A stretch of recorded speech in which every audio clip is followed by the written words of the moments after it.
Web Radio LFIB. Me recevez-vous? Signal fort et clair. Auditeurs et auditrices, début de la transmission sur cette fréquence. Over. Ok. Là, vous dites sûrement pourquoi elle parle comme ça. C'est une émission de radio ou un film? Rassurez-vous, je ne suis pas folle.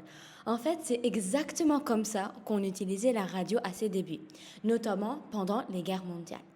La radio servait à transmettre des messages, à communiquer, à rester connecté lorsque les réseaux sociaux n'existaient pas. Et ça m'a fait réfléchir, si la radio était déjà essentielle à l'époque, alors aujourd'hui, à l'ère des réseaux sociaux et du numérique, à quoi sert-elle vraiment? Donc, à l'occasion de la Semaine de la Presse, c'est exactement la question que nous allons nous poser ensemble.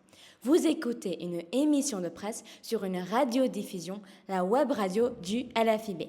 C'est Angela et pour la première fois, je serai votre seul guide, alors attachez votre ceinture, c'est parti!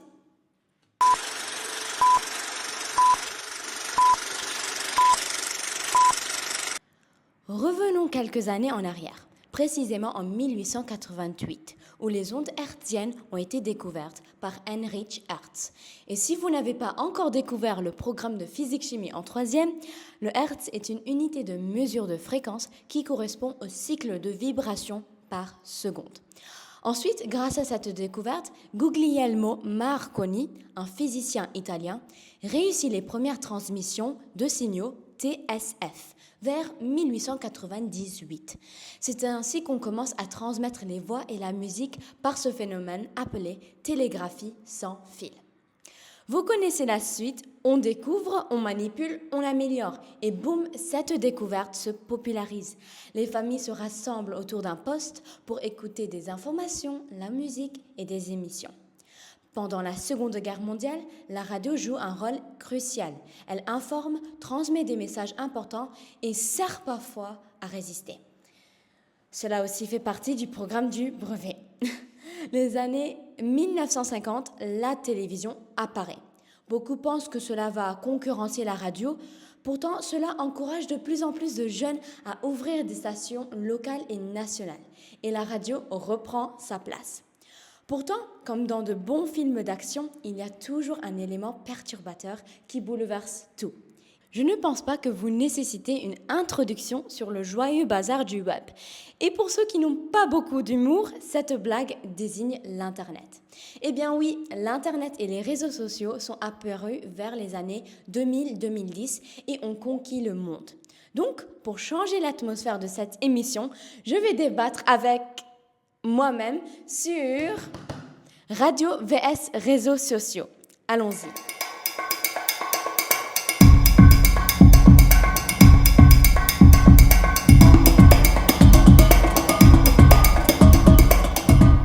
Commençons notre débat entre deux médias.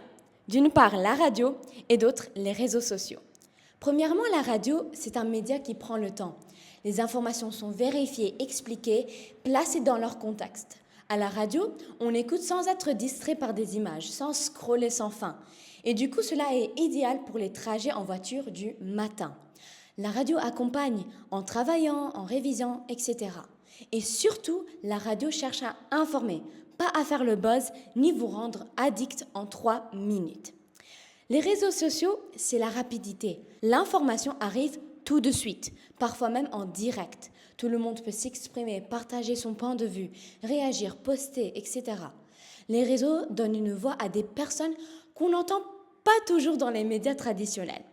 Ils sont interactifs, modernes et très présents dans la vie des jeunes.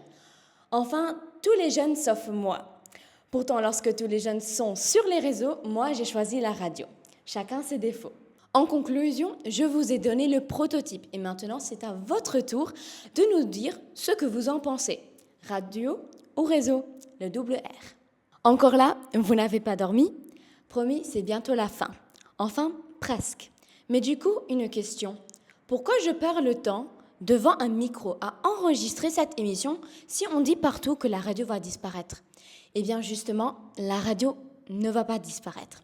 Et si elle est encore là aujourd'hui, ce n'est pas par hasard. En effet, elle informe sans écran, avec des journalistes et des informations vérifiées. La radio, c'est une voix, encore pas un écran. Elle accompagne, elle explique et aujourd'hui, elle est aussi en podcast ou en web radio. Finalement, si je suis encore devant le micro, c'est parce que la radio a toujours quelque chose à dire. Donc, la radio, ça sert à quoi aujourd'hui ? Aujourd'hui, la radio sert à informer autrement, à créer des liens et à surtout enrichir nos pouvoirs auditifs. Elle a changé de forme, mais elle reste un média essentiel. Chers auditeurs et auditrices de la web radio, nous voilà déjà à la fin de cette émission. Un grand merci aux membres de la web radio pour leur soutien et encouragement de ce que j'aime appeler un one-woman show.